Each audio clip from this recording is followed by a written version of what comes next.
Hello guys, নতুন একটা ব্লগে সবাইকে জানাই স্বাগত। সব বন্ধুদের সকল বন্ধুদেরকে জানাই স্বাগতম। তা আমি দেখো ব্লগটা শুরু করলাম আজকে সকাল থেকে বলতে গেলে মানে ধরো 10:30 নাগাদ দিলাম। তো আজ কী হয়েছে বলো তো, আসতে এসছে পিয়মণি, পিওর ছোট্ট একদম মাসিমণি যাকে বলে, এটা ছোট মাসিমণি। আর মেজো মাসিমণিকে তো সবসময় তোমরা দেখতেই পাও, আর এটা হলো পিওর ছোট মাসিমণি। তো এই দেখো এদিকে এসে পিওর ছোটো মাসিমণি আজকে, আর পিওর ছোটো মাসিমণি বলতে গেলে এখন কদিন থাকবেই।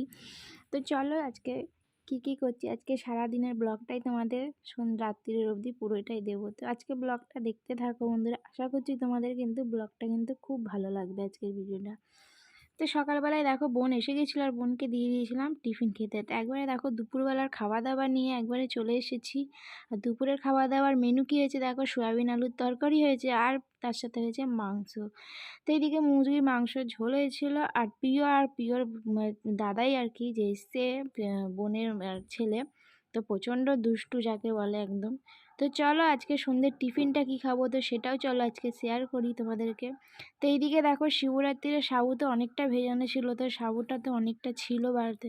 তো সেই কারণে দেখো সাবুটাই সন্ধ্যেবেলা একটু নারকেল কোড়া দিয়ে মেখে খাবো। আর বোনের ছেলেটার খুব ঠান্ডা লেগেছে, তো ভালো মতন সর্দি বসেছিল, তো একটু সর্ষের তেল রসুন তেল গরম করে একটু বোন মাখাচ্ছিল। তো আর এইদিকে আমি দেখো সাবুটা মাখছি খাবো বলে।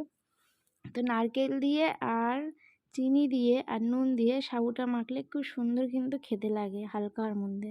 তো এই দেখো সন্ধ্যের টিফিন আজকে এটা হালকা করে নেবো, আর তারপরে আবার একটু প্রিয় ছোটো মাসিমণিকে আর মানে আর কি বোনকে নিয়ে একটু বেরোবো। তো বেরোবো কোথায় বলো তো, একটু যাবো দই ফুচকা খেতে। তো বোন বলছিল দই ফুচকা খাবে, তো সেটার জন্য একটু বেরোনো হবে। তো আর এদিকে বোনের ছেলেটাও একটু মানে ঘুরতে চাইছে। তো বোন যেখানে থাকে সেখানে তো অনেকটাই খোলামেলা মানে জায়গাতে থাকে, তো সেই কারণে কি বলো তো একদম ঘরে বন্দি থাকতে পারে না। তো ওই জন্য বোনদেরকে একটু নিয়ে সন্ধ্যেবেলার দিকে বেরোবো। তো চলো আগে সাবুটা খেয়ে নেবো, খেয়ে নিয়ে আর একটু পিওর বাবাকেও দিয়ে আসবো, পিওর বাবাও খাবে। তো চলো পিওর বাবাকে আর পিওর বোনকে দিয়ে দিচ্ছি সাবুটা, দিয়ে তারপরে কোথায় বেরোবো চলো দেখতে থাকো। আর ব্লগটা আশা করছি তোমাদের কিন্তু খুবই ভালো লাগবে। তো বোন তো এখন থাকবে 2-3 দিন মতন, তো বোনকে বলেছি 1 সপ্তাহ মতন থাকতে। তো দেখি বোন কতদিন থাকে, কেন কি বোনের ছেলেটা একটু কাঁদুটে টাইপের, মানে একটুতেই কান্নাকাটি করে, আর খুব ঠাকুমার ভক্ত, আর ঠাকুমাকে ছাড়া একদমই থাকতে পারে না। তো সাবুটা কিন্তু বেশ ভালো, খুব সুন্দর খেতে লাগছে যাকে বলে, একদম খুব সুন্দর মাখাটাও হয়েছে। তো এইদিকে দেখো বোনের ছেলে আর এইদিকে আমার ছেলে কী করছে, খেলা করছে। আর দুজনে মিলে কিন্তু খেলনা নিয়ে প্রচণ্ড কাড়াকাড়ি করছে। তো চলো রেডি হয়ে গেছি, আর এদিকে আমরা বেরিয়ে পড়বো এবার। তো এইদিকে দেখো নিয়ে বোনকে বেরিয়ে পড়েছি বলতে ফুচকা খেতে বললাম, যেটা আর কি দই ফুচকা বোন খেতে চাইছিল। তা ওদের ওই দিকটা দই ফুচকাটা খুব একটা পাওয়া যায় না, আর গ্রাম সাইডের মতন জায়গা। তো এইদিকে দেখো আমি দই ফুচকা খেতে নিয়ে চলে এসেছি, আর এইদিকে কিন্তু বোনের ছেলেটা খালি শুকনো ফুচকা খাবে। তো 3টে অলরেডি মানে আর কি শুকনো ফুচকা খাওয়া হয়ে গেছে, আর আরও চেয়ে যাচ্ছে। তো আমাদের দেখো ফুচকা খাওয়া হয়ে গেছে, তো এবার বাড়ির দিকে পালা ফিরবো। আর বাড়িতে কি রান্না হয়েছে চলো সেটাও তোমাদের কাছে শেয়ার করবো, রাত্রির খাবারটা। তো রাত্রির খাবারটায় দেখো হয়েছে আজকে আলুর দম করা হয়েছে, আর হয়েছে পরোটা তার সাথে করা হয়েছে।